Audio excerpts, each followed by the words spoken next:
Bueno, ¿cómo andan? ¿Cómo están? Acá mi segundo stream. Espero que no me lo cancelen. Porque, bueno, el primero tuvo un par de problemas. Pequé de joven inexperto. Y básicamente me bloquearon el video. En algunos lugares se puede ver igual. Como que algunos dispositivos prendía y otros no. Pero bueno, gajes del oficio, supongo. Y temas que tendré que luchar contra el copyright, sobre todo al usar aplicaciones como Twitch o YouTube. Así que bueno, acá estamos, segundo stream, no sé cuántos, no cambié el título, voy a poner Argentina puntero eliminatorias. Voy a poner entre paréntesis mejor selección de la historia. Ahí está. A ver si se podrá cambiar de ahí. No sé si se cambiará después en el título. La verdad que no lo sé. Voy a cambiar un poco la cámara a ver si se ve un poquito. No, tengo miedo de tocar y que se vea un poco mal. Esto lo voy a abrir un poco como para que parezca que tengo una ciudad. Para que se vea un poco el fondo de la ciudad. Y no tanto las ventanas que están un poco sucias. Bueno, la verdad que pasó ya el lunes, ya Platense salió campeón del fútbol argentino. Bien merecido el reconocimiento para Platense, me parece que eso estuvo bueno. Más allá de los medios tradicionales, de otros canales de stream que hayan podido traer a los jugadores o que hayan, bueno, también valorado mucho el laburo de Orsi Gómez como dupla técnica, yendo a distintos canales de stream, que ellos puedan contar su historia, de dónde vienen, cómo la pelearon. También habló Kudelka, que también es importante que haya sido valorado, si bien creo que Huracán no mostró una buena cara en la final. Capaz hasta el gol podía dibujarse un partido parejo y después, bueno, no terminó pasando eso. Platense, cuando convirtió el gol, básicamente selló su título. En definitiva, me parece bien que a Platense se lo valore, sobre todo en un contexto donde la diferencia entre los clubes grandes o los clubes que tienen mucha inyección económica, Boca, River, ahora Racing, bueno, Estudiantes de La Plata también tuvo bastante inyección económica externa. Después hay clubes como por ejemplo Talleres o Defensa y Justicia que tienen inversiones por otro lado y bueno, también hacen que tengan planteles competitivos, pero bueno, los planteles también entran un poco en la dinámica del fútbol argentino, de que van variando. Capaz que un jugador de Talleres o un jugador de Defensa y Justicia tiene otra vidriera, capaz más al fútbol mexicano, por ejemplo, que capaz un jugador de Unión de Santa Fe, que también, si el jugador le va bien, lo venden, pero no tiene la vidriera que puede tener otro jugador del fútbol argentino. Después Central también está haciendo un muy buen laburo, de la mano de Belloso. Bueno, en definitiva, a lo que voy es que Platense salió campeón en una época donde la diferencia de plantel es mucho mayor. Siempre existió. En algún momento se intentó equiparar, no sé qué tanto se habrá equiparado. Pero lo de Platense es muy meritorio, más teniendo en cuenta como un poco, bueno, el video no se subió, capaz que no lo van a poder ver. Intentaré resubirlo sin mostrar la reacción al partido. Pero lo que mostraba era que Platense del 2021 que ascendió a 2023 casi no repitió equipo. Y del 2023 que llegó a la final contra Central al 2025 solamente repitieron dos jugadores. Creo que era Vázquez, el capitán. Después Pico. Y no mucho más. Y bueno, perdón, Pico estaba en el banco y después estaba Ronaldo Martínez, que fue el número 9, el que usa el 77. Pero bien, hoy venimos a hablar de otro tema, de la selección argentina. Básicamente este stream va a tratar de hablar lo más posible del deporte argentino. En mi caso el fútbol, porque es lo que me gusta y es de lo que sé o de lo que me interesa. Saber es un tema bastante complejo, decir yo sé de fútbol, vos no sabés de fútbol. Es un debate complicado. En este caso, la idea un poco es hablar de esta selección argentina que arrasa, que parece que no tiene rival, que también un poco al ser esta modalidad de eliminatorias en la que clasifican 7 equipos de 10, o por lo menos clasifican 6 equipos y 7, o el séptimo puesto, mejor dicho, va a un repechaje con muchas posibilidades de pasar, porque quizás no era como antes que vos salías quinto y te tocaba jugar contra Australia, por ejemplo, que era un partido complicadísimo, le pasó a la Argentina del Coco Basile en el 94. Uruguay quedó eliminado contra Australia en el repechaje para el Mundial 2006. Después, por ejemplo, a Uruguay también le tocó Costa Rica, que está bien, no es un equipo de los más competitivos de la CONCACAF, pero es un equipo duro. Y ni más ni menos, por ejemplo, en el Mundial 2014 terminó llegando a los cuartos de final. Y Holanda lo terminó eliminando por penales, ni más ni menos. Entonces es una selección que te complica, que a veces tiene uno o dos jugadores que están jugando en la elite y te puede dejar afuera. Hoy es distinto, hoy ya no pasa esta situación.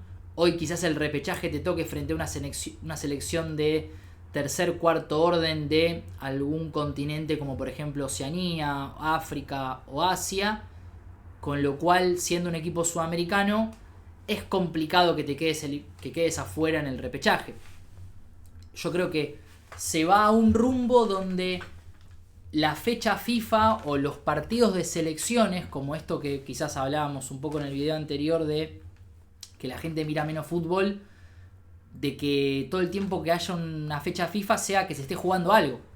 En Europa y en la CONCACAF, no sé en Asia y en África, en eso desconozco, pero bueno, se implementó la UEFA Nations League, que básicamente es un torneo de selecciones aparte de la Copa América o aparte de la Eurocopa o aparte de la Conca Champions. No, la Conca Champions es el torneo de clubes de la CONCACAF en definitiva, en la cual los seleccionados disputan en primer lugar una fase de grupos y después se eliminan en mata-mata o en partidos decisivos. Entonces, me parece que al haber cada vez mundiales, ¿no? Creo que el tema del mundial cada 2 años no terminó gustando tanto. El mundial me parece que se va a seguir haciendo cada 4 años. De hecho, ya están las sedes del 2030 y 2034.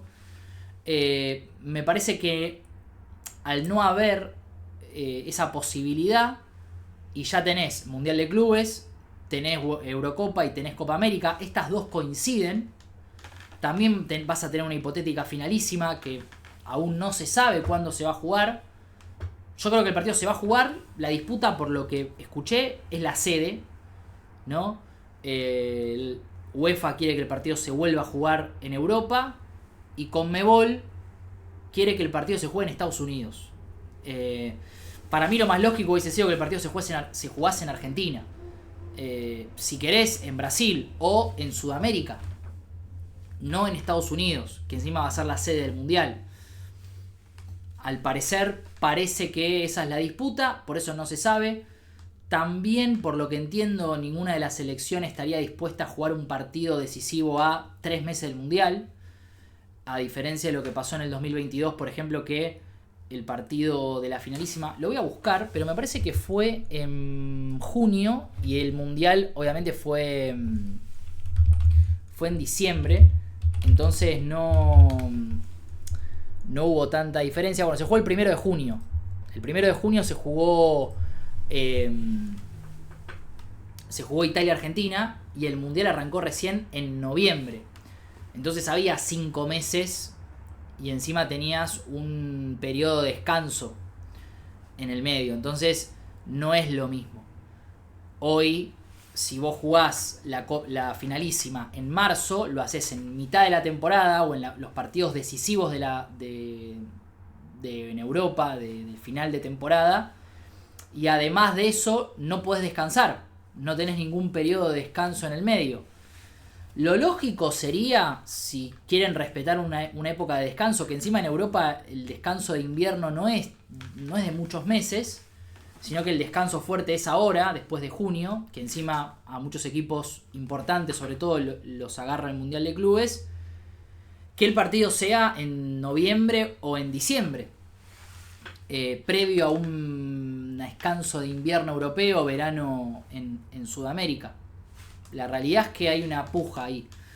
En su momento, bueno, un periodista argentino había confirmado que se iba a jugar se la jugó, yo creo que no tenía información, yo creo que se la jugó, de que iba a ser en marzo del 2026 y que se iba a jugar en Argentina. Me parece que esa pelota no corre, pero bueno, habrá que ver qué sucede, qué decisiones toman los dirigentes tanto de la Conmebol y la UEFA, si negocian, o qué termina decidiendo la FIFA cuando se juega ni más ni menos la finalísima, que va a poner a disputar un título oficial a los dos mejores equipos del mundo, sin ningún lugar a dudas. Argentina por continuidad, por tiempo, por vigente campeona del mundo, vigente campeona de América y además por rendimiento. Y a España, que es la vigente campeona de la Eurocopa, que va a jugar una final de UEFA Nations League y que además también la sostiene el rendimiento del equipo. Más allá de que, a mí concierne, España tiene al mejor jugador del mundo, que es Lamine Yamal. También tiene jugadores que están en un gran nivel, Pedri, Nico Williams. Es más, hoy España no cuenta con sus dos mayores referentes, que son Carvajal y Rodri, que fueron fundamentales también en la obtención de la Eurocopa. Es cierto que España, a diferencia de Argentina, demuestra una carencia defensiva muy importante. No tiene ese Piqué o a Sergio Ramos como tenía antes. Tiene a Cubarsí, que es un jugador que proyecta bastante bien, pero bueno, es central de este Barcelona que también ha recibido muchos goles. Está Lenormand, que es un central vasco, pero bueno, no es un jugador que sobresalga demasiado. La defensa de España no es su fuerte, pero bueno, está Cucurella, que puede jugar por lateral izquierdo. También está el chico Valde, que es de Barcelona. Pero bueno, España se destaca por su mediocampo y por su ataque, porque te liquidan. De hecho, bueno, la final de la UEFA Nations League, las semifinales, ganó Portugal 2-1 a Alemania. El Portugal de Cristiano Ronaldo, que convirtió un gol y parece que está vigente. Y España le ganó a Francia 5-4. España ganaba 5-1 en un momento. Y después Francia aceleró y convirtió 3 goles como si nada. Como pasó un poco también en la final del Mundial. Esto hay que tenerlo en cuenta, ¿no? Porque a veces uno dice, no, España defiende mal, que quizás yo coincido. España no tiene un defensor que sea un caudillo, que se imponga. Pero me parece también que los ataques, sobre todo de Europa, son bastante más, no sé si certeros es la palabra, porque Francia no estaba en partido y de repente convirtió 3 goles. Y pasó un poco en la final del mundo esa situación, porque Argentina a nivel defensivo fue extraordinario lo que jugó contra Francia, dominó todo el partido y Francia en 10 minutos podía haberlo ganado. No solamente lo empató, sino que podía haber ganado el partido. Por suerte no sucedió. Me parece que también en Europa, o por lo menos los jugadores de Europa son mucho más verticales, mucho más desequilibrantes. Creo que practicaron mucho mejor el 1-1, sobre todo Francia y España. Y hoy tal vez Argentina tiene más mediocampistas, tiene jugadores que tienen muy buen pase, que pueden romper líneas. No tiene esos jugadores desequilibrantes como sí tienen Francia y España, ¿no? En España está Lamine Yamal, está Nico Williams, está Dani Olmo, lo puedo contar a Mikel Merino. España tiene esos jugadores que te pueden desequilibrar, ni hablar Lamine Yamal. Francia se le caen esos tipos de jugadores. Barcola, Dembélé, Doué, Mbappé, Olisen. O sea, son jugadores, bueno, antes por ejemplo era Kingsley Coman. Son jugadores que desequilibran cualquier defensa. Incluso los delanteros, Kolo Muani, Thuram, si bien son delanteros corpulentos, tienen desequilibrio 1-1 también. No son jugadores que no tienen técnica. No estoy diciendo que los jugadores argentinos no la tengan, de hecho todo lo contrario. Lo que digo es que Francia y España tienen muchos jugadores que desequilibran en el 1-1. Y eso en un partido donde vos estás jugando mal puede hacer que estés en partido rápidamente, porque pueden convertir 1 o 2 goles sin merecerlo, porque Francia perdía 5-1 y era paliza, y de repente el partido terminó 5-4 y vos decís, ¿qué pasó? Entonces, también hay una cuestión de reglamento, se cobran penales que antes no se cobraban, los árbitros son mucho más intolerantes a las faltas, entonces ya un penal, un tiro libre cerca del área, te pone en partido. Y también la preparación física, ¿no? Porque hoy capaz los jugadores de Francia o los jugadores de España, también pasa con los jugadores de la selección argentina, que juegan en Europa, es que pueden jugar 90 minutos a un nivel regular, ¿no?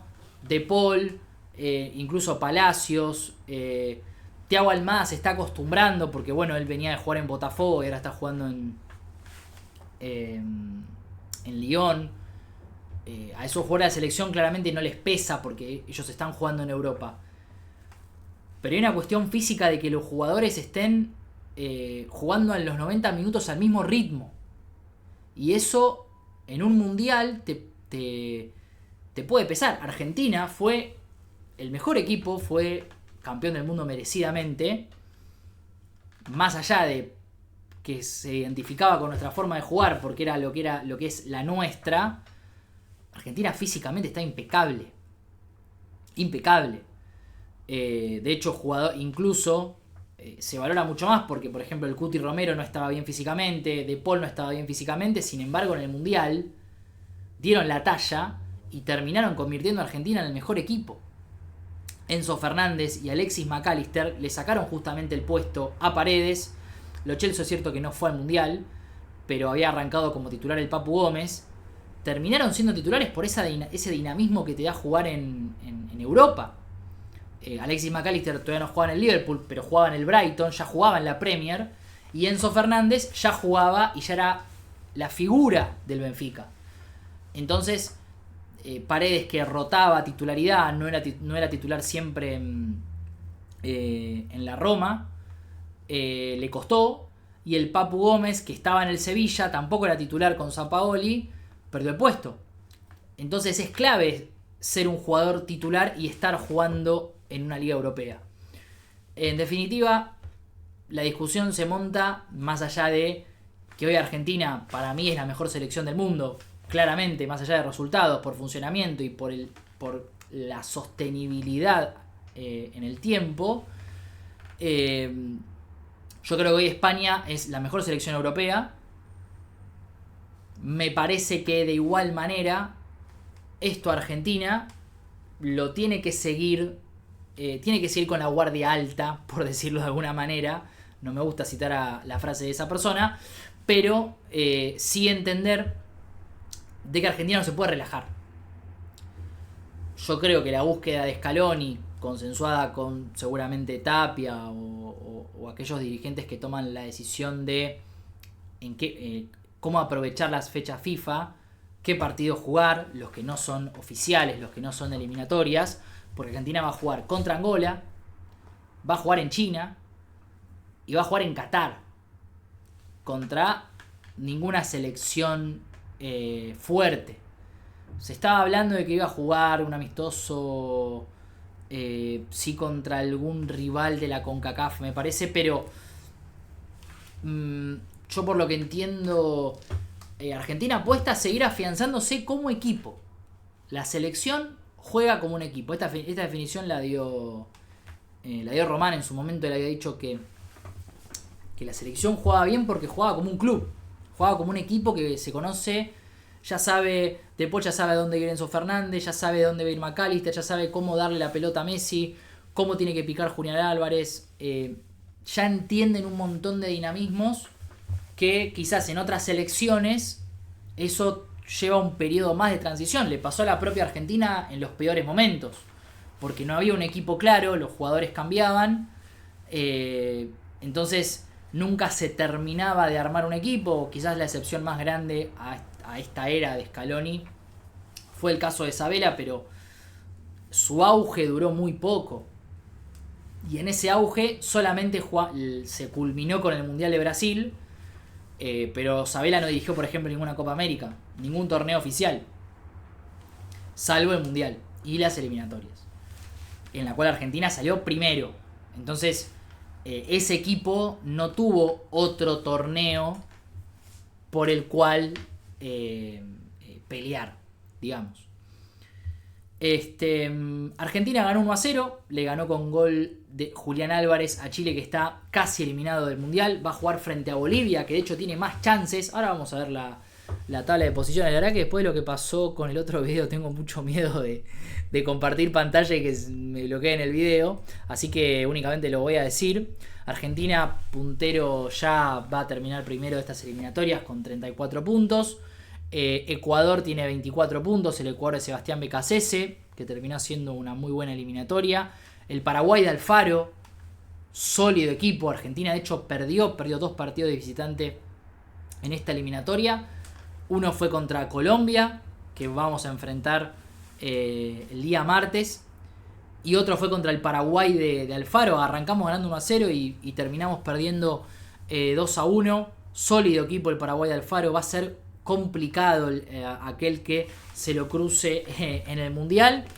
Debutó Brasil de Ancelotti, empató 0-0 justamente con Ecuador. Vinicius usando la camiseta número 10, eso baja un mensaje. Uruguay de Bielsa, que está complicado. La realidad es que ya está clasificado. Tendría que pasar una catástrofe para que Uruguay tenga que ir a repechaje siquiera, porque le saca 6 puntos a Venezuela, que es el equipo que está en esa situación. Colombia también en 21, el equipo de Néstor Lorenzo, que hasta 2024 o hasta la final parecía ser ese equipo sensación. Si bien después Colombia le gana a Argentina en Barranquilla, mermó un poco el nivel. También me parece que los jugadores de Colombia ya no están en su auge, ¿no? Si bien, por ejemplo, Richard Ríos sigue siendo titular en Palmeiras, Luis Díaz no es el mismo que era en Liverpool. James Rodríguez es una incógnita, es un jugador que parece que solo va a jugar en la selección. Si uno lo comparara con el tenis, diría que es como el Nalbandián de Colombia, porque no termina afianzarse en ningún club. Me parece que hizo bastante mal en no venir al fútbol argentino. Había intentado venir en Sao Paulo, pero bueno, no funcionó, más por una cuestión familiar, entiendo yo. Ahora creo que estaba en México y también un poco le pasaba lo mismo. Me parece que James Rodríguez no termina él de encontrar su lugar. Me llama la atención que teniendo tantas idas y vueltas y que sea una cuestión tan familiar, ¿por qué no va a jugar a Colombia? ¿Por qué no va a probar suerte en Colombia, donde lo aman, donde es su país, donde se va a sentir en casa? Si es una cuestión futbolística, digo, James Rodríguez a mí la verdad que es un jugador que nunca me deslumbró, soy honesto. Para mí cuando estaba en su auge lo inflama mucho. Es el mejor jugador que tiene Colombia, no tengo dudas. Y seguramente sea titular en el Mundial. A lo que voy es que si él no encuentra su lugar, ya probó en un montón de lados y no se siente cómodo, ¿por qué no darle la posibilidad de jugar en su país? Donde él va a estar como en casa, donde la gente lo va a amar, lo van a aplaudir en todas las canchas. Obviamente el fútbol sudamericano es diferente. No es lo mismo jugar en el fútbol colombiano que jugar en el fútbol brasileño o en el fútbol argentino. Pero me llama la atención, capaz que James de acá, no sé, capaz que ahora en la temporada que viene James Rodríguez va a jugar creo que él era de Millonarios, me parece. Creo que él salió de... Él debuta en Banfield igual, o sea, él hace las inferiores y debuta en Banfield, ahí está. Pero me parece que él en Colombia, me parece que él es de Millonarios. Lo voy a buscar igual, también, porque no quiero decir una pelotudez, porque capaz que digo algo y lo voy a buscar. O sea, en ese sentido, si James querría volver a su club de origen, tendría que jugar en Banfield. Pero bueno, habrá que ver qué es lo que termina sucediendo. No se sabe bien. Yo vi que, bueno, supuestamente es hincha del DIM, como Juanfer.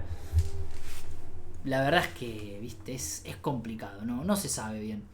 Pero en definitiva, vamos a enfrentar un Colombia que no viene bien. no está en su mejor momento. El auge de Colombia había sido, como habíamos comentado anteriormente, en la Copa América. De hecho, bueno, ahora está jugando Colombia, está empatando 0-0 con Perú.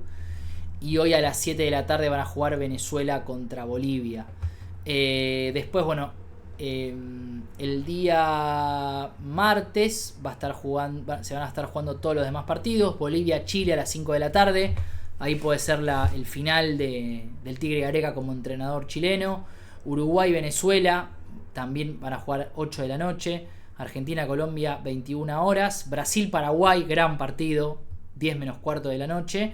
Y 10 y media de la noche van a jugar Perú y Ecuador. Perú, la otra selección floja de estas eliminatorias, con 11 puntos. Esperando a ver qué pasa entre Venezuela y Bolivia. Pero bueno, está también casi eliminada. Ni hablar Chile, también está casi afuera de estas eliminatorias. Y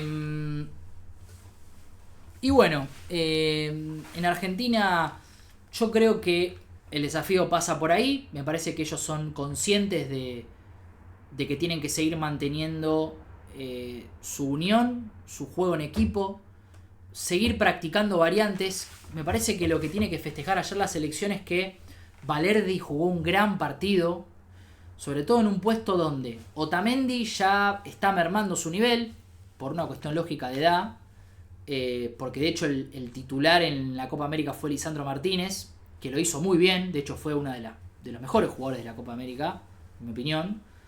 Pero bueno, lo que tiene Lisandro Martínez, que también a veces lo tiene el Cuti Romero, si bien en la selección, salvo en la primer Copa América, que el Cuti Romero me parece que jugó el primer partido y después jugó la final, o jugó los primeros 2 partidos y después la final, pero después el titular fue Pesela durante toda esa Copa América. De hecho, contra Brasil entra Pesela, faltando 10 minutos.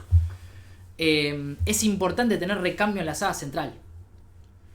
Y el nivel de Valerdi, sobre todo, me sorprendió. Jugador salido de las divisiones inferiores de Boca. En Boca habrá llegado a jugar 5 partidos con toda la furia. Fue vendido en el 2018. Valerdi. Tranquilamente podría haber jugado 2017-2018, como vi en un tweet que había puesto Sangre Ceneice, que Valerdi tranquilamente podría haber sido el central de Boca de esos años, donde la saga central justamente era un problema, porque pasamos de Goltz, Magallán, Bergini, el propio Izquierdos. Boca no encontraba una saga central que le sea fiel o que le sea segura. Y el nivel de Valerdi era realmente importante. De hecho, lo termina comprando directamente el Borussia Dortmund a Leo. Hoy en Olympique de Marsella, y tiene un presente espectacular. Así que la verdad que eso tiene que poner muy tranquilo al cuerpo técnico del seleccionado. También, por supuesto, a los hinchas de la selección.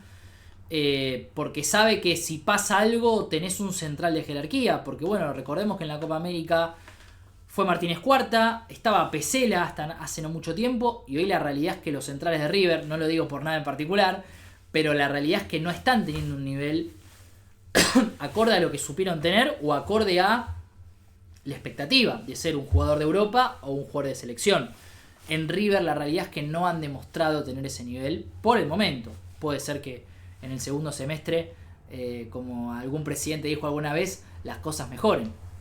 Así que veremos qué termina sucediendo con el caso de la saga central. También jugó Facundo Medina. Es muy difícil cuando vos sos central, sobre todo cuando entras en el segundo, sobre todo cuando vas ganando 1-0, o sea, el partido no está resuelto, y entras a jugar de central, porque es otro ritmo, tenés que acostumbrarte rápido, ya acostumbrarte al choque, a llegar bien con los tiempos, con los plazos. Le pasó a Foyt, que cometió muchas faltas, y también a Medina, que lo vi mejor, lo vi más ordenado, capaz regaló alguna pelota en el fondo, pero no terminó siendo nada grave, y por suerte Argentina terminó ganando el partido. Es cierto que Chile tuvo chances claras al final, y siendo un Chile realmente en un nivel muy malo. Y esto demuestra en Chile también, lo dijo el Vichy Borghi, creo que lo dijo ayer o lo dijo un día antes del partido, de que en Chile no hubo laburo. Chile tuvo una generación dorada espectacular, de que le salió tener jugadores crack, jugadores de nivel o de elite, no sé si la palabra crack aplica, en todas las líneas, porque tenía Gary Medel, Gonzalo Jara, el arquero era Claudio Bravo, Charles Aranguis, Marcelo Díaz, Vidal, bueno, Isla, Bocellur, que tenían experiencia, jugaron varios partidos en Sudamérica o mismo también en México. Isla, bueno, jugó mucho tiempo en Udinese, en Europa. Eduardo Vargas, Alexis Sánchez, tenía un equipo muy confiable de Chile, pero bueno, fue una generación dorada que tuvo en su momento un formador como Bielsa de técnico que los hizo jugar de una determinada manera, y después lo tuvo a Sampaoli, que entendía el fútbol chileno, había salido campeón con la U de Chile, y al tomar la selección logró hacer un proceso que hasta el día de hoy es recordado, y seguramente se ha recordado por Chile por muchos años, porque ganaron por primera vez en su historia 2 Copas América, si bien en la segunda etapa el técnico era Juan Antonio Pizzi, también argentino, dicho sea de paso. Argentina terminó ganando, hizo un muy buen primer tiempo, un segundo tiempo que lo pasó, tuvo muchos cambios. Me parece también que esta dinámica del fútbol, que hablábamos un poco antes, ¿no?, de estos partidos que terminan 5-4, que termina habiendo muchos goles, me parece que también se da por esto que está pasando después de la pandemia, que es que hay muchos cambios en un partido. 5 cambios piensen que es la mitad de los jugadores. Porque sin contar al arquero son 10 jugadores de campo y 5 jugadores son distintos. Entonces entran con otra frescura, el equipo juega otra cosa, porque vos, por más que tengas un nivel de juego, si haces 5 cambios no vas a jugar lo mismo que tenías al principio que lo que tenías cuando el partido finalizó. Entonces también cambia mucho el dinamismo del juego y los partidos son muy cambiantes.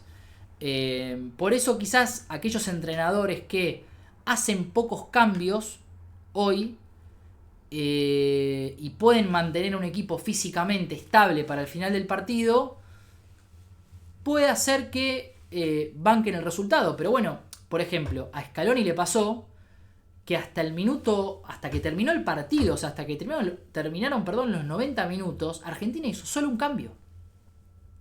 Y Francia creo que ya había hecho 3-4 cambios. No había hecho los 5. Después creo que pasó algo por un traumatismo, creo que salió Varane o Rabiot, me parece, y Francia hizo como 7 cambios, me parece. Si no recuerdo mal, creo que hizo un cambio más del permitido. Pero fíjense que Francia hizo 4 cambios. Entonces tenés ese problema de, si yo no hago cambios, el equipo rival va a estar más fresco para el final del partido, que es donde se resuelve la cuestión.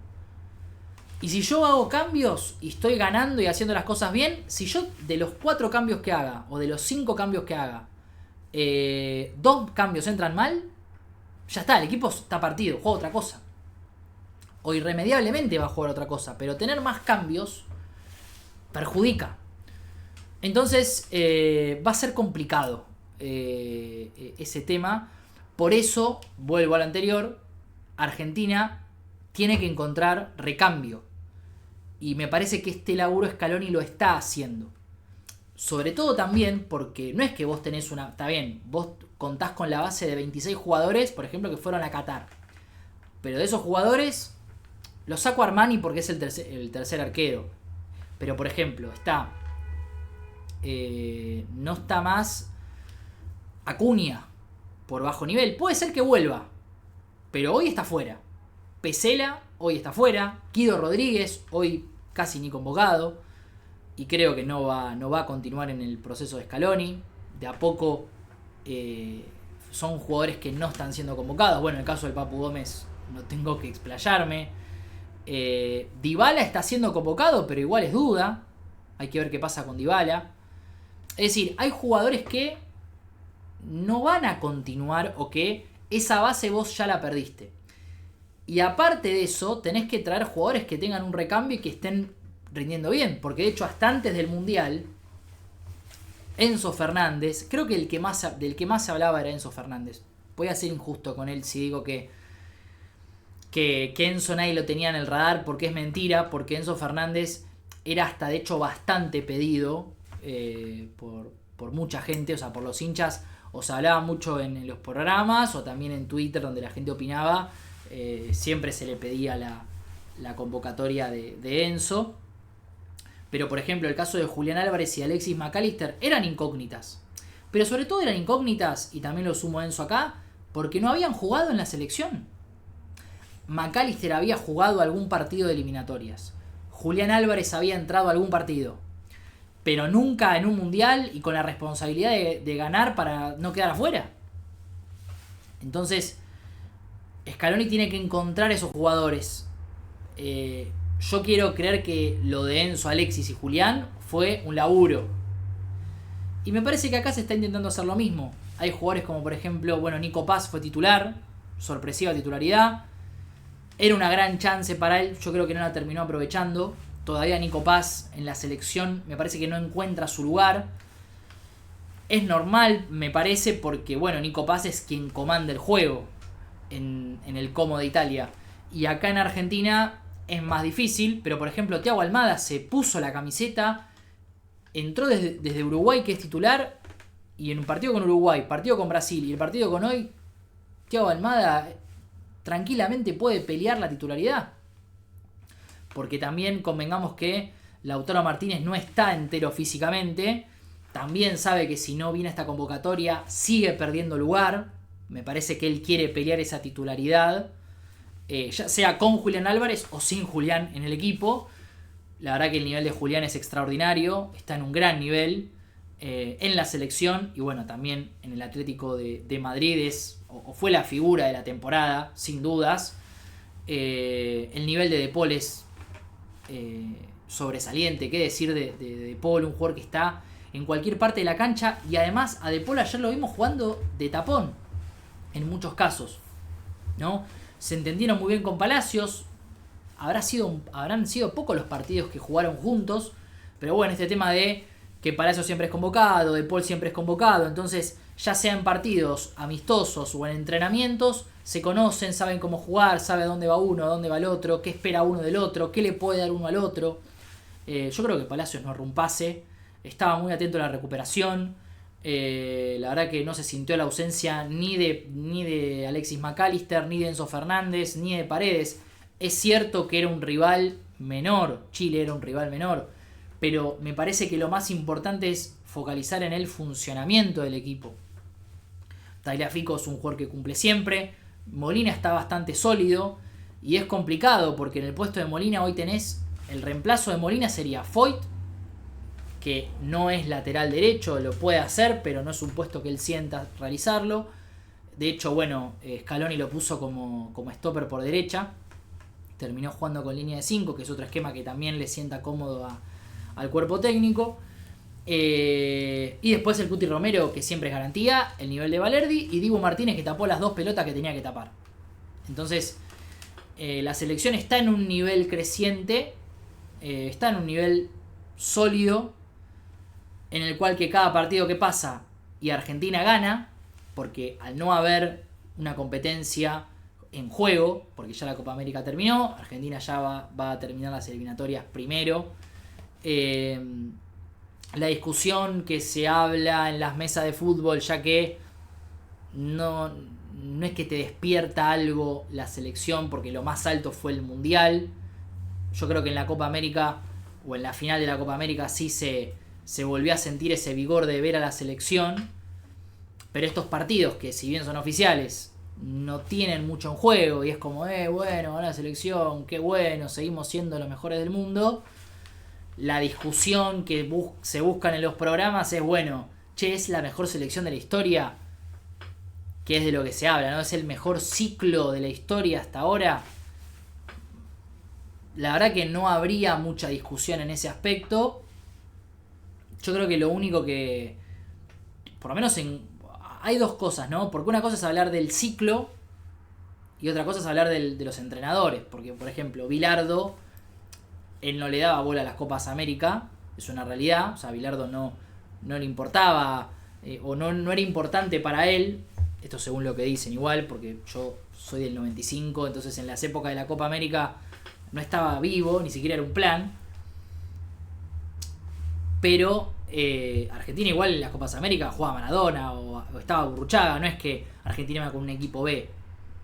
¿Daba un poco lo mismo perder la Copa América? Sí. No pasaba, no tenías una editorial de Niembro diciendo decepción, falencia, frustración. Lo que sí, Bilardo como entrenador, a esto iba, llegó a 2 finales del mundo. Una la ganó, la otra no. A mí, en mi opinión, para que Scaloni sea el mejor entrenador de la selección argentina en toda su historia, lo avalan los títulos, lo avala el funcionamiento del equipo, lo avala la continuidad en el tiempo, lo avalan un montón de cosas. Yo creo que si Argentina no hace un buen mundial es no pasar cuartos de final. El bilardista termo te puede decir, y miranos, Bilardo llegó a 2 finales del mundo. Bilardo jugó 2 mundiales y jugó todos los partidos del mundial. Y tiene una lógica.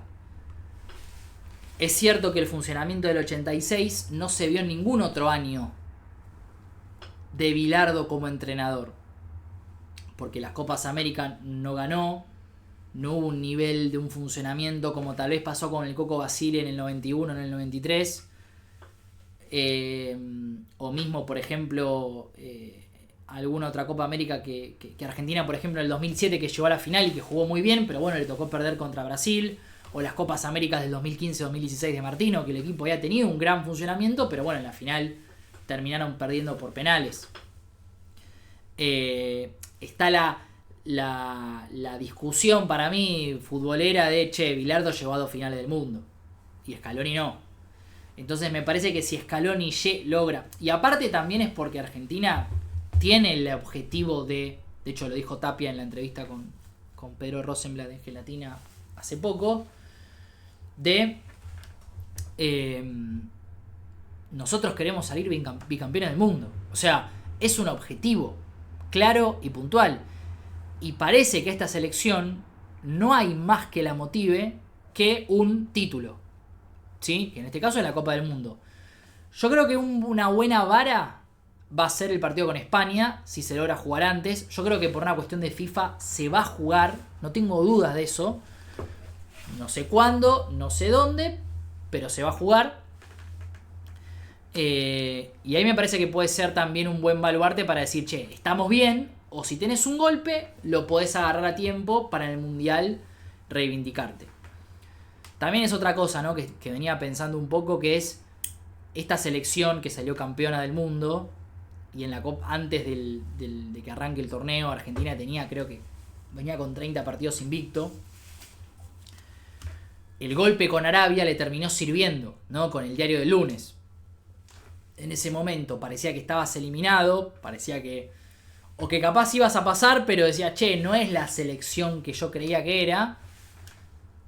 Me parece que la selección, capaz, en mi opinión, necesita también un cachetazo. Capaz que no en el resultado, ¿no? Capaz que puede ser el partido con España que Argentina, no sé, se lo lleven puesto, por ejemplo. O la pase mal, ¿no? Como la pasamos mal con Holanda y con Francia. Partidos que parecían que estaban ganados y que de repente te encontraste empatado y casi perdiéndolo el partido. Entonces, me parece que esta selección hace mucho tiempo que no viene teniendo como ese clic, ¿no? Porque, por ejemplo, a fines de 2023, que fue previo a la Copa América, que para mí también eso fue un poco clave, fue la derrota con Uruguay de local en la Bombonera, perdiendo bien, Uruguay nos ganó bien, Argentina casi que no tuvo remates al arco ese día, Uruguay jugó un gran partido. ¿Quién diría que después Uruguay estaría pasando el momento que está pasando? Pero al margen, Argentina le gana a Brasil en el Maracaná, los jugadores se cagan a palos antes del partido, se arma quilombo, Argentina gana y Scaloni declara, yo no sé si quiero continuar. Entonces, toda esa segunda parte o esa fecha de eliminatorias, quiero decir, ese fin de año, ese fin de 2023, lo tuvo a la selección argentina expectante. Porque le habías ganado a Brasil, pero parecía, che, Scaloni después de la Copa América se va. O Scaloni no llega a la Copa América y se hablaba de, che, los amistosos, porque ¿por qué vamos a jugar a China? ¿Por qué vamos a jugar a tal lado? ¿Por qué vamos a jugar a Bangladesh? ¿Por qué no? Se armó toda esa discusión de que retumbó un poco en AFA o en el cuerpo técnico. Y capaz que sea necesario antes del Mundial algún sobresalto como para decir, che, loco, le cerramos el orto y ganamos. Como tenía un poco ese afán de querer demostrar o de querer ganar o de ser superior que, por ejemplo, tenía Michael Jordan, por decirlo de alguna manera. Me parece que la selección necesita como esa chispa. Hoy está muy tranquila. Está muy tranquila. Habrá que ver qué pasa. Pero bueno, me parece que todavía falta para el Mundial. Falta un año. En un año pueden pasar muchas cosas. Hoy parece que, como decía antes, los niveles de Acuña, Pesera y Martínez Cuarta los sacan totalmente de las próximas convocatorias. Habrá que ver cuál es su nivel. Y quería terminar con esto. Ya hablé de varios jugadores. Bueno, voy a dejar al final lo que pienso de Messi. Pero también está el debut de Franco Mastantuono con 17 años. Y ya igual casi 18, en 2 meses cumple 18 años. Franco Mastantuono hizo su debut en la selección argentina, ni más ni menos. Franco debutó, si no me equivoco, debutó el año pasado. No, debutó el 2023 con De Michelis, me parece. O el 2024. Sé que debutó con De Michelis. Sé que cuando entró con Boca en el 2024, bueno, tenía 16 años. La verdad que Mastantuono para mí, y lo digo siendo muy fanático de Boca, ese chico es crack en serio. Hoy escuchaba, viste, la discusión, estaba viendo un programa, estaba viendo a ZZ y decían, bueno, Mastantuono no es crack porque todavía no ganó nada o todavía no hizo un título con River, solamente le convirtió un gol a Boca. En mi opinión, para mí no tiene que ver ser un crack o no, si aún ganaste un campeonato o no. Es cierto que eso hace a la carrera de un futbolista. Yo creo que un jugador es crack cuando lo demuestra en el campo de juego. O sea, verlo jugar a la pelota. Lo más sencillo que hay. Vos ves a un jugador de fútbol hacer lo que hace Mastantuono y vos lo mirás y decís, este pibe es crack, es distinto. Y aparte, tiene 17 años y es la manija de un River flojo. Un River flojo. No muy flojo, pero flojo. El nivel de Mastantuono en este equipo es superlativo. Y yo creo que al verlo jugar, veo cosas que no vi en otros jugadores. Ahora, Mastantuono mañana va al Real Madrid y no juega. Bueno, puede pasar. Es el fútbol, se puede recuperar o capaz que la rompe en el Real Madrid. A mí Mastantuono, por lo que lo vi jugar, me parece que es un crack. Me parece que no es Lo Celso, no es... Porque si vamos al caso, y lo digo siendo de Boca de vuelta, parece que me estoy pegando tiros en los pies. Yo, por ejemplo, X Fernández para mí es un crack total. Es un crack total. Vos veías jugar a X Fernández y veías otra cosa. Lo que pasa es que, bueno, X Fernández tomó la decisión de irse a Arabia. Entonces, te corres por detrás. Me parece que Barco también es crack. Me parece también que Barco es crack. Pero bueno, Barco tuvo irregularidades. Y capaz que no le perdonamos al crack que no sea irregular. Entonces, ahí es donde sopesa un poco la dicha. Yo creo que también tiene que ver con gustos futbolísticos. Pero el pibe en River hace lo que quiere con la pelota. Nadie lo puede pasar. Metió un gol contra Boca, un tiro libre casi en mitad de cancha. A mí Mastantuono me parece que es un crack. Me parece que es un tipo que tiene todo para triunfar, como lo tenía X Fernández, y él tomó otra decisión. Lo de Mastantuono también me parece arriesgado, porque todavía tiene 17 años. Pero bueno, es el Real Madrid, no es lo mismo, ¿no? Él va a competir, más allá de la cuestión económica, va a competir. Entonces, me parece que que es distinta la ecuación. Obviamente el hincha de River está muy enojado porque, bueno, yo lo entiendo también al hincha de River. Yo también me enojé mucho con lo de Barco, me enojé mucho con lo de X Fernández, porque yo soy hincha de Boca, no soy hincha de los superávit fiscales o de que a Boca le entren no sé cuántos millones. Capaz que ni siquiera, bueno, en el caso de Boca creo que se fueron, bueno, Barco se fue por una cláusula de 10 millones, que no era mucha plata. X Fernández creo que se fue por 20, pero se podía haber ido por más, como que X presionó para irse antes de tiempo, porque si no tenía que irse después y no podía. Hay una cuestión económica que por supuesto que es indiscutible, ¿no? O sea, desde la parte económica la realidad es que nadie puede decirles nada. Sí, lo que voy a decir es lo siguiente, voy a decir algo igual. Un tipo como yo que que alquila, que tiene un laburo normal, que hace una vida normal y que le alcanza para lo justo. Los jugadores de Boca y River hablo, y yo creo que lo de primera división, capaz que hay algún caso de algún jugador que no viva, en donde voy a decir, todos viven en countries, todos viven en barrio cerrado, todos tienen el auto de último modelo. Digo, no es que se van de Boca en situación de pobreza. Lo que pasa es que ellos, con la plata que ganan, quieren tener una calidad de vida que después tenés que sostenerla ganando lo mismo, ganando más plata. Entonces siempre dicen, no están salvados económicamente. Está bien, ponele que sí. Pero bueno, si vos te comprás el auto último modelo, te vas al barrio cerrado más caro de Buenos Aires, o te vas a un barrio cerrado, no importa cuál, y vos de Boca o River te vas con un auto de alta gama, te vas con una super casa, te vas con todos los beneficios que vos quieras, ¿sí? No es que no sé, el caso de X Fernández, no es que él tenía que tomarse el 33 para ir a jugar, como si era en la época de, por ejemplo, Maradona o jugadores de los 80 o incluso creo que de los 90, ya en los 90 donde hay un cambio grande en cuanto al salario de los futbolistas. Pero hoy un jugador de primera división estoy hablando, yo no estoy diciendo que el futbolista en Argentina cobra fortuna. En primera división creo que sí, creo que se dan muchos lujos, ostentan demasiado los jugadores de fútbol.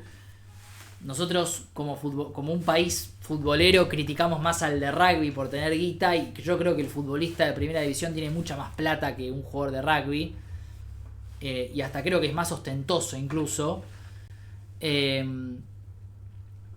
me parece, y a lo que voy digo, si le pagan lo que le pagan los jugadores es por el negocio y por lo que genera, y ellos son libres y está perfecto que cobren esa plata o que hagan con su plata lo que quieran. Yo lo que voy es que a veces la gente, entiende, y me parece que el futbolista también lo comprende, y en esto sí yo no estoy de acuerdo, de que creen que vivir en Argentina es como vivir en África o vivir en un país recontra subdesarrollado. No, en eso sí yo no transo, loco. Ahí no transo. Vos te podés ir a jugar a Francia, Inglaterra. A Di María le pasó que le desvalijaron la casa 2 veces. En Francia y en Inglaterra. Y que después, no digo por el caso de Di María, que lo ha hecho, pero bueno, Di María ha vuelto a Rosario Central, entonces no puedo decir nada de Fideo. Pero hay muchos jugadores que hablan de la inseguridad, y flaco, vos vas a estar en tu casa cerrada con 40.000 vigilantes, con tu auto. O sea, vas a estar aislado, vas a ir solamente vas a usar el auto e ir a entrenar. En este caso, sí, bueno, no sé, el caso de Otamendi, por ejemplo. Vas a ir a Ezeiza, a una autopista donde no va nadie, vas a entrenar ahí, vas a volver a tu casa y se terminó. No es que vas a tener que pasar por el obelisco, che, la Panamericana está cortada. No. Capaz que a algún jugador de fútbol profesional de primera le pasa hoy eso, sí. Porque si tiene que ir, no sé, si es platense, sí, tiene que agarrar la Panamericana. O si sos jugador de Tigre, digo, bueno, ahí sí te puede pasar de que agarre la autopista, che, está lleno de autos, che, el tráfico, o che, limpia vidrio, tal cosa. Pero las ciudades donde van a ir estos jugadores, no es que es una ciudad de millonarios. Bueno, ni hablar del caso de X Fernández, que se fue a Arabia. Básicamente algunas personas ni derechos tienen. Pero bueno, al margen de eso, y volviendo al tema de Mastantuono, me parece que Mastantuono es un crack. Me parece que es la oportunidad de su vida jugar en el Real Madrid. El hincha de River estaba molesto porque, por ejemplo, el caso de Palacios, que ayer fue titular, Palacios rechazó en teoría una oferta del Real Madrid en el 2018 o en el 2019. Me parece que lo vino a buscar el Real Madrid a fines de 2018, se lo quería llevar y Palacios dijo no, yo me quiero quedar a jugar un año más en River. Palacios se quedó, llegó a otra final y después en 2020 sí se fue, en este caso se fue al Leverkusen. Que quizás el fútbol alemán es más complicado. Ojo, yo estaba repasando hace poco los jugadores que se fueron al Real Madrid muy jóvenes, entre ellos por ejemplo Gago, el Pipita Higuaín. En caso de jugadores brasileños, bueno, está el caso de Vinicius, de Endrick. Hubo un caso de Lucas Silva, un jugador de Cruzeiro que después volvió a Cruzeiro, jugó contra Boca en la Sudamericana el año pasado y no volvió a ser el mismo. Entonces el tiro del Real Madrid te puede salir muy bien o muy mal. Yo creo que a Vinicius el caso de Vinicius fue hasta ahora el más exitoso. También Vinicius le toca llegar a un Real Madrid donde no había figuras, porque se había ido Cristiano Ronaldo. Es cierto que estaba Benzema, es cierto que estaba Modric, estaba Kroos, pero el Real Madrid tuvo como un auge, estaba medio en caída porque se había ido su jugador más importante. Acá a Mastantuono le toca llegar a un Real Madrid que tiene a Mbappé, a Vinicius, a Rodrigo, a Bellingham. Es cierto, y yo creo que la manija o lo que le falta al Real Madrid no va por el frente de ataque. Ya el Madrid extrañó mucho a Toni Kroos esta temporada, no lo pudo reemplazar, no hubo ningún jugador que reemplace a Kroos. Bellingham se retrasó un poco, pero no terminó siendo lo mismo. Ya Modric no estaba en el nivel que supo tener, porque el tiempo pasa para todos, lamentablemente. Después el caso de Tchouaméni, que mejoró un poco su nivel. Dani Ceballos no pudo tener ese nivel. Después tiene muchos jugadores que son, por ejemplo, Arda Güler, que es un mediapunta enganche. Entonces el Real Madrid no terminó de encontrar el equipo. Tiene muchos jugadores mediapunta delanteros, verticales. Es más, no tiene ni siquiera número 9. Creo que lo más cercano número 9 que tiene es Endrick o Endricky. Y no termina de encontrar ese equipo. Y Xabi Alonso me parece que va más allá de buscar a Mastantuono, va a tener que reforzarse por otro lado. Creo que ya cerró a Alexander Arnold para jugar de lateral derecho, un puesto que sufrió mucho con la ausencia de Carvajal también en el Real Madrid, porque ni Lucas Vázquez lo pudo hacer. Valverde lo hizo, pero no es el puesto natural de él. No lo terminás de explotar a Valverde en ese puesto. Va a ser clave que Valverde vuelva a jugar en la mitad de la cancha, donde sí es gravitante, por lo menos en el Real Madrid. Y también es cierto que el Madrid no tuvo una gran época de centrales, porque Rudiger nunca terminó de encontrar a su compañero. Estuvo Asensio, que cumplió regularmente. Alaba ya también parece que no está más para jugar en la Elite, o por lo menos en el Real Madrid. Militao se rompió los cruzados y parece que no va a terminar volviendo a jugar al fútbol directamente. Y también tuvo problemas en el lateral izquierdo, porque a veces podía parchearlo Ancelotti con Camavinga y le salió bien, pero Mendino tampoco tenía un buen nivel. Yo creo que el problema de Xabi Alonso va a pasar más por otros lados de la cancha que por el frente de ataque. Salvo que lo piensa Mastantuono como un mediocampista más tirado atrás. Pero me parece que Mastantuono es enganche o a lo sumo tirado por la derecha. Veremos cómo lo piensa Xabi Alonso. Es cierto que aún no está cerrado, pero bueno, ya lo dieron por hecho, un contrato de 6 años con el Real Madrid. Y bueno, parece que se va a hacer la operación y que Mastantuono por el momento se queda hasta el Mundial de Clubes. Y después no se sabe qué va a pasar con él, si se irá al Real Madrid o obviamente se va a ir de River, pero no se sabe cuándo, si se va después de la participación de River en la Copa Libertadores o se irá luego de finalizado ya el Mundial de Clubes. Después, por otra parte, bueno, hablé de Mastantuono, que para mí va a ser clave en el proceso de Scaloni.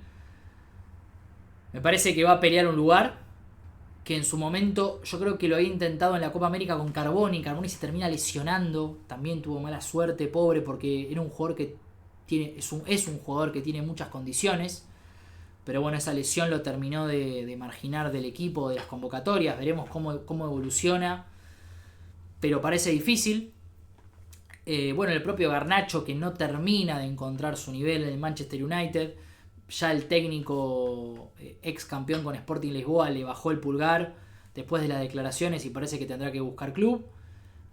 Nico Paz todavía no termina de ser ese jugador que parece ser. En su momento era Franco Buenanote, que había salido de Central y que bueno, jugó en el Brighton también. Entonces me parece que Mastantuono se puede meter por ahí, ¿no?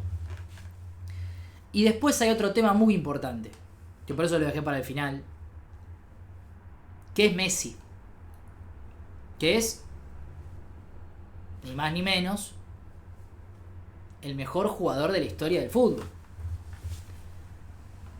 Y en esto no hay mucha discusión. A mí me generó más Riquelme que Messi, pero yo no voy a decir que Riquelme es mejor que Messi, porque sería muy termo decir eso. No tiene que ver con lo que te generó, ¿no? Porque si vamos al caso, para mucha gente Maradona fue el mejor jugador de todos los tiempos y es respetable, es totalmente respetable. Yo al Diego no lo vi jugar, lamentablemente, pero bueno, él es de Boca, fue de Boca toda su vida, salió campeón del mundo teniendo un nivel extraordinario. A lo que nosotros vimos con Messi en 2022 es lo que aquella generación habrá visto con Maradona en el 86. Entonces, en ese sentido, es muy difícil poder decir, no, Messi es el mejor jugador de la historia del fútbol.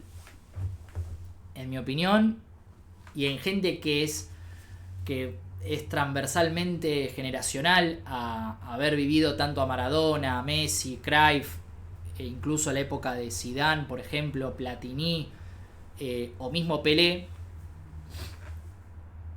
coinciden que lo de Messi es extraordinario. Es cierto que ponerse a discutir la historia, porque es complejo, no es lo mismo jugar en el 60 que jugar en el 2020. Bueno, sacando todo eso de margen, Messi es el jugador más importante de la selección argentina. Esto tampoco tiene discusión. Esto, o por lo menos esto que digo, no tiene discusión. Me parece,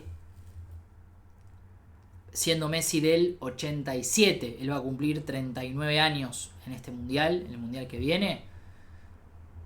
Me parece que es obligatorio dos cosas.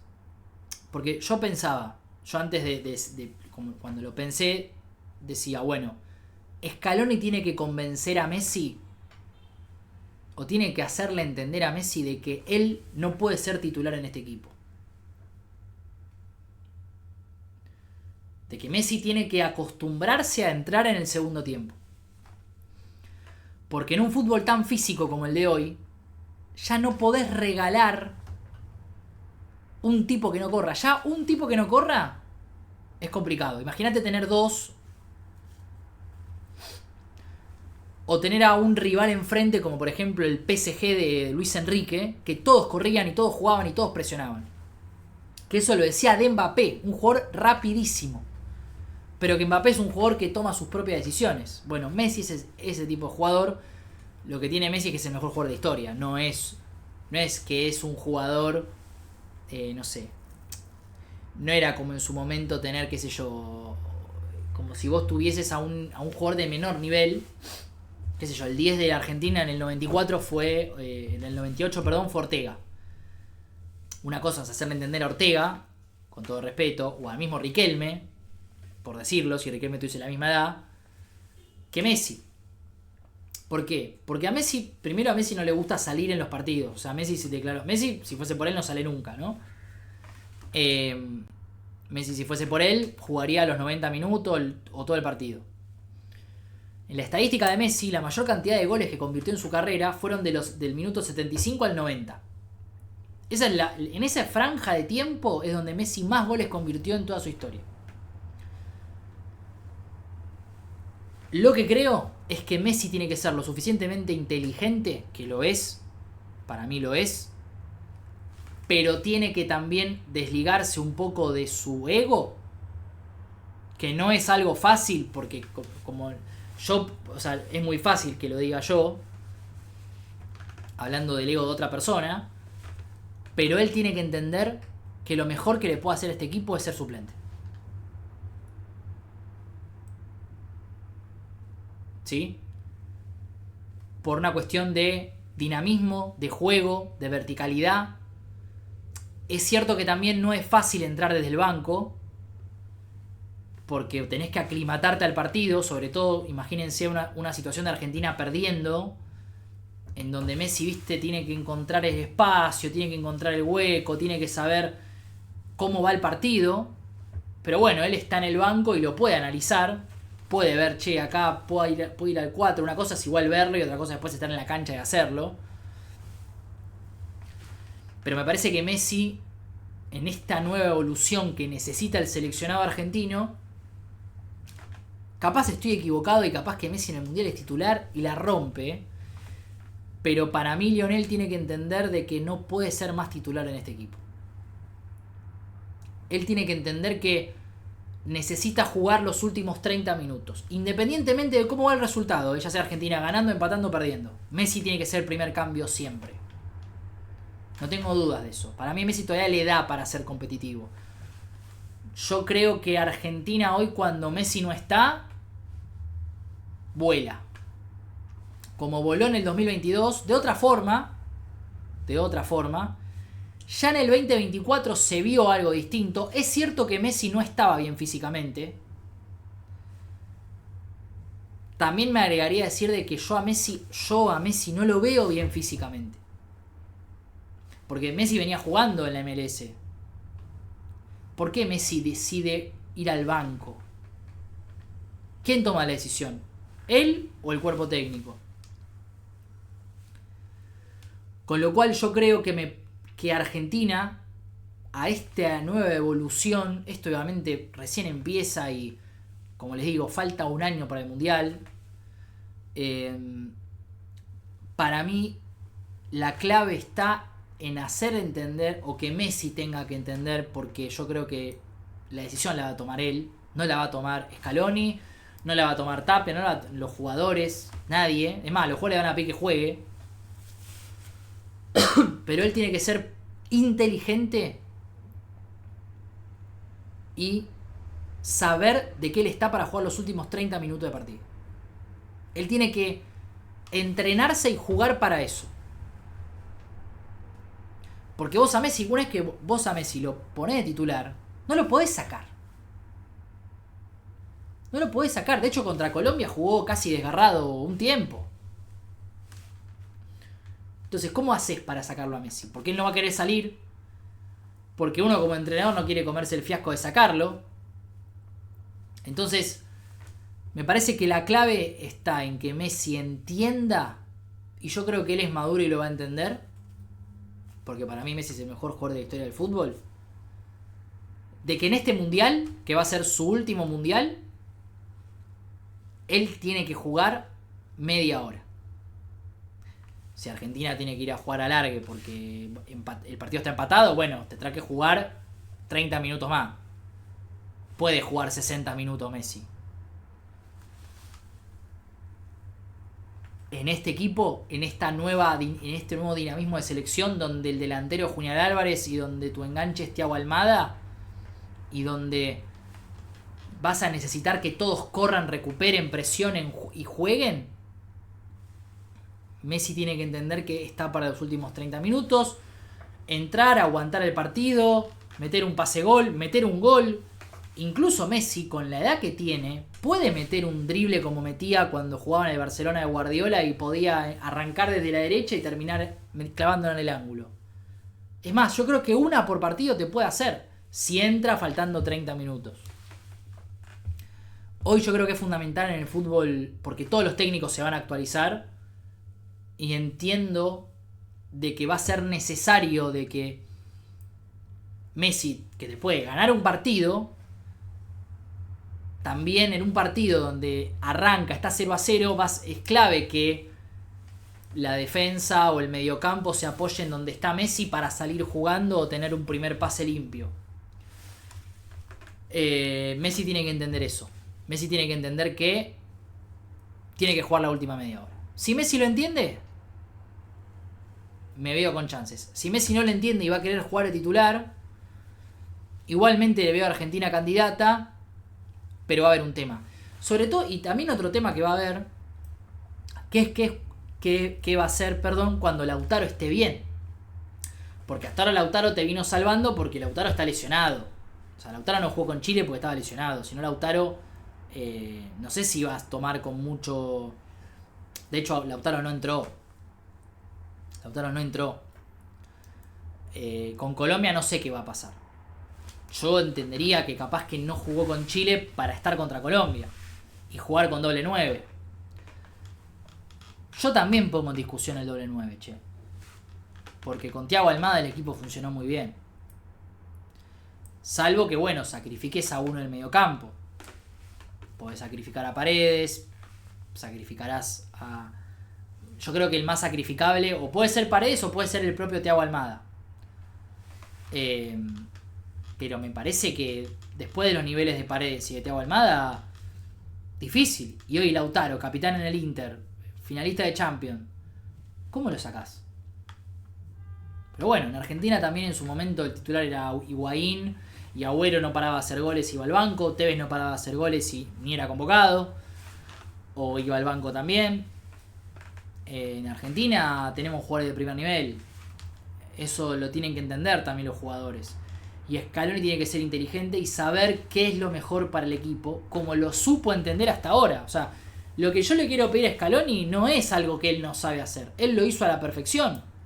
Porque él sacó del equipo a Paredes, que era uno de sus referentes. Lo Chelsea no llegó por una cuestión de lesión. Sacó al Papu Gómez, que también era parte del cúpulo hasta que pasó lo que pasó con Messi o con la selección en definitiva, pero era parte del cúpulo de referentes. Pero no es que él jugaba porque era amigo del técnico, no estoy diciendo eso, pero digo, eran jugadores importantes en el armado del equipo. Igual el Papu Gómez iba a ser el titular por Lo Celso, si no el titular era Lo Celso. O en el caso de Lautaro Martínez, sacar a Lautaro Martínez para poner a Julián Álvarez fue una decisión pensando en el equipo. O mismo también sacar a Cunha y poner a Tagliafico. O en la Copa América sacar a Otamendi y poner a Licha Martínez. Y Otamendi se le puso de culo porque después en una declaración dijo: nadie me saludó por mi cumpleaños, del cuerpo técnico nadie me saludó por mi cumpleaños. Bueno, son cosas que tenés que fumarte porque no podés ser él, a todo no le puedes caer bien. Y yo entiendo que Scaloni es inteligente y va a saber tomar esta decisión. Pero la decisión que estoy diciendo, que es que Messi no sea titular, no es lo mismo que no juegue. Es más, voy a decir una barbaridad. Es más fácil tal vez sacar a De Paul que sacar a Messi. En ese sentido. De Paul es insacable este equipo. No puede salir nunca. Es como el Dibu Martínez. No puede salir nunca este equipo. O el Cuti Romero. Son jugadores que nunca pueden faltar. O sea, no, por rendimiento actual, tienen que jugar siempre en el equipo. Pero sacar a Messi es sacar al mejor jugador de la historia del fútbol. Y es decirle al tipo más importante: che, vos de entrada no vas. No deja de ser eso. Es cierto, cuando se escuchan un par de tiros por aquí. Pero, y con esto cierro, es la decisión más difícil de Scaloni como entrenador. Que no es una pavada, ¿no? Porque decirle a Messi: vos tenés que ir al banco. Veremos qué termina sucediendo. Por lo pronto Argentina va a estar jugando este martes contra Colombia a las 21:30 en el Monumental. Y después de eso habrá Mundial de Clubes. Así que estaremos cubriendo tanto lo que pase con el Club Atlético Boca Juniors, igualmente también será en Boca en la Copa, en el podcast de Boca en la Copa que hacemos con mi amigo Diego, el tuitero. Él es Boca en la Copa, yo solamente soy un invitado que habla y nada más. Y después obviamente el rendimiento de River, porque bueno, es un equipo argentino. Me gustaría subir un video grabado, no voy a hacer un stream seguramente, o capaz que sí, para, no sé, tomarme el ritmo y hacerlo, de la historia de los clubes de las provincias, clubes importantes. Seguramente hable un poco de la historia de Gimnasia y Esgrima de Jujuy, así que seguramente arranquemos con eso y bueno, vayamos yendo por distintas provincias y cómo fueron el nacimiento y la historia de los clubes, sus hitos más importantes y demás. Y esperemos dentro de poco también, que es la idea del canal, sumar a gente que hable de deportes, que hable de otros deportes, y que también tenga ganas de contar del básquet, del vóley, incluso de Fórmula 1, que bueno, ahora está con la Pinto, así que nada, estaría bueno. Gente, les mando un abrazo, gracias por estar del otro lado. Seguramente este video lo subo a YouTube, así que espero que también lo puedan ver ahí. Comenten lo que les pareció, qué no les gustó, qué cambiarían, qué formato harían. Yo estoy dispuesto a escuchar. La idea es mandarme a hacerlo, así que bueno, espero que les haya gustado este mini repaso por la selección argentina y por las eliminatorias. Les mando un abrazo y que estén muy bien.